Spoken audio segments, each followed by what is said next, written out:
Hello বন্ধুরা, কেমন আছো তোমরা? আমি অনিতা। আজ আমি আবার একটা রেসিপি নিয়ে চলে এসেছি। আমি পিঠের রেসিপি। তো আমি পাটিসাপটা বানাবো, সেই রেসিপিটা তোমাদের সাথে শেয়ার করব। তো আমি প্রথমে ব্যাটার করে নিয়েছি। দেখো, ব্যাটারের জন্য এই ব্যাটার আমি তৈরি করে নিয়েছি। এই ব্যাটার মিশ্রণটা আমি তৈরি করেছি। প্রথমে এর মধ্যে আমি অ্যাড করেছি 2 কাপ ময়দা, 3 কাপ সুজি, আর হাফ কাপ গুঁড়ো দুধ, আর 1 কাপ চালের মিশ্রণ, মানে চালের গুঁড়ো, সেটা আমি এর মধ্যে অ্যাড করে 3 কাপ জল দিয়ে আমি তোমাদের দেখাচ্ছি কাপটা। এই মেজারমেন্ট, এই কাপের আমি মেজারমেন্ট করে নিয়েছি। তো এই মেজারমেন্টে আমি সব মিশ্রণটা পুরো মিশিয়ে রেডি করে নিয়েছি।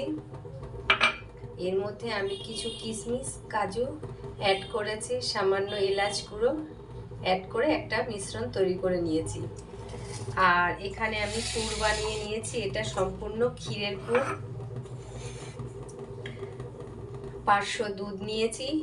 দুধের মধ্যে দুধটা আমি ক্ষীর কিনে এনে সেই ক্ষীর দিয়ে,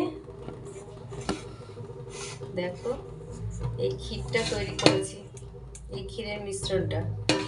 তো এর মধ্যে সামান্য 1 চামচ এলাচ গুঁড়ো আর ক্ষীর দিয়ে 2 কাপ চিনি দিয়ে অ্যাড করে এর মধ্যে মিশ্রণটা তৈরি করেছি। আর হাফ চামচ চালের গুঁড়ো অ্যাড করে পুরো একটা ক্ষীর, এরকম পুরো ড্রাই হবে না, একটুখানি ওয়েট টাইপের হবে, এইরকম একটা ক্ষীর ব্যাটার তৈরি করে নিয়েছি। এবার আমি পিঠে বানানোর রেসিপিটা তোমাদের সাথে শেয়ার করব। দেখো, বাটিতে কিছুটা তেল নিয়ে নিয়েছি। ছোট একটা বাটিতে আমি স্পুনে করে এই তেলটা ননস্টিকের মধ্যে স্প্রেড করে দেবো।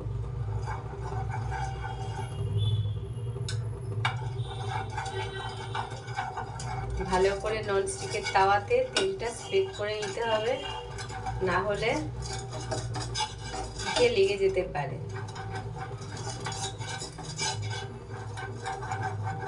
কারণ ননস্টিকের তাওয়াটা মেজে নেওয়ার পরে এটা খড়খড়ে হয়ে থাকে। তো একটু তেল ব্রাশ করে নিলে পরে সেটা খুব তাড়াতাড়ি ওটার থেকে উঠে আসে।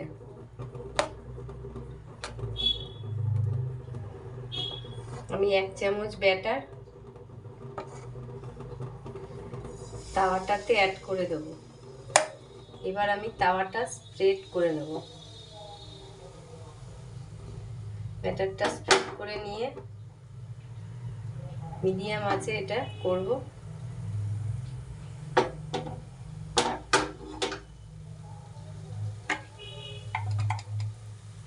আমি পুরটা কোনো বাউলের মধ্যে রাখিনি, এটা আমি কড়াইতে বানিয়েছিলাম, কড়ার মধ্যেই এটা রেখে দিয়েছি। আর টাইম পাইনি বলে এটা কড়ার মধ্যেই রেখে দিয়েছি। এবার একটুখানি ব্যাটারটা টেনে এলে ক্ষীরটা এর মধ্যে দিয়ে সামান্য উল্টে নিতে হবে। দেখো, যেভাবে আমি নিচ্ছি সেভাবেই তোমরা করবে। একটুও ননস্টিকের কড়ার গায়ে, তাওয়ার গায়ে লাগবে না। দেখো, পুরোটা সুন্দরভাবে পিঠে বানানো হলো। আমি তো এভাবে করি, তোমরা কিভাবে করো সবাই কমেন্ট করে জানিও। আর ভালো লাগলে অবশ্যই তোমরা লাইক এবং শেয়ার করো, আর আমার চ্যানেলটাকে সাবস্ক্রাইব করে দিও।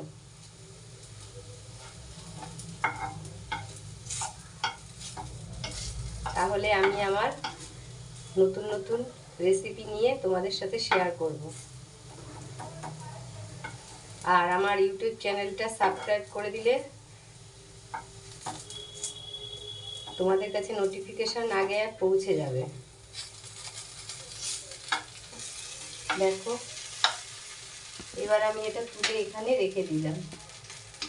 আর আমি তেল স্প্রেড করব না, অয়েল স্প্রেড না করে এবার আমি আবার 1 চামচ ব্যাটার এর মধ্যে দিয়ে দেবো। কারণ তোমাদের প্রথমবারই বলেছি যে একবার শুধু তেল স্প্রেড করে নিতে হবে, আর করার দরকার নেই, প্রয়োজন পড়ে না। এবার আমি ব্যাটারটা দেখো স্প্রেড করে নিয়েছি।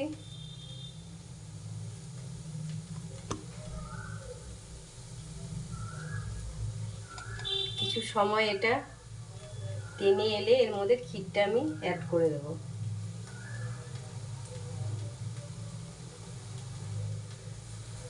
এটা আমি সম্পূর্ণটাই চিনি দিয়ে বানিয়েছি, কারণ এখন তো আমি গুড় পাবো না, নলেন গুড়ের সিজন নয় এই সামার সিজনে, তো সেই কারণে আমি সুগার দিয়ে এটা বানিয়েছি। দেখো তুলে নিচ্ছি।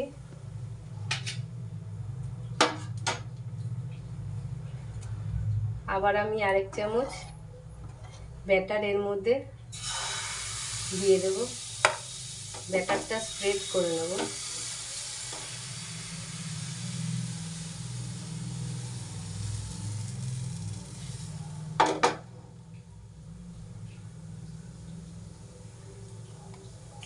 ওয়ান মিনিট ব্যাটারটা টেনে এলে আমি এর মধ্যে ক্ষীরটা অ্যাড করে দেব। ক্ষীরটা অ্যাড করে এরকম স্প্রেড করে দেবে, তাহলে সব জায়গায় তোমরা ক্ষীরটা পিঠের মধ্যে ইনক্লুড হয়ে যাবে। এবার আমি এটা হালকা হাতে তুলে নেব। দেখো আমি কিন্তু আর অয়েল ব্রাশ করিনি, আর অয়েল ব্রাশ করার আমার দরকার পড়বে না, এবার সবগুলোই উঠে যাবে। ফার্স্ট টাইম বলে আমার অয়েল ব্রাশ করতে হয়েছিল, নেক্সট বারে কিন্তু আমি আর করিনি। এবারে এটা আমি তুলে নিলাম। এইভাবে আমি সমস্ত পিঠেগুলো বানিয়ে নেব। তো তোমাদের পাটিসাপটার রেসিপিটা কেমন লাগলো তোমরা নিজেরা জানিও কমেন্ট করে, আর ভালো লাগলে অবশ্যই লাইক এবং সাবস্ক্রাইব করে দিও আমার চ্যানেলটাকে, অনিতাজ ইউটিউব চ্যানেল। তো চলো আজকের মতো টাটা, আবার অন্য কোনো দিন অন্য কোনো রেসিপি নিয়ে আসবো। আজকের মতো সবাইকে টাটা, থ্যাংক ইউ।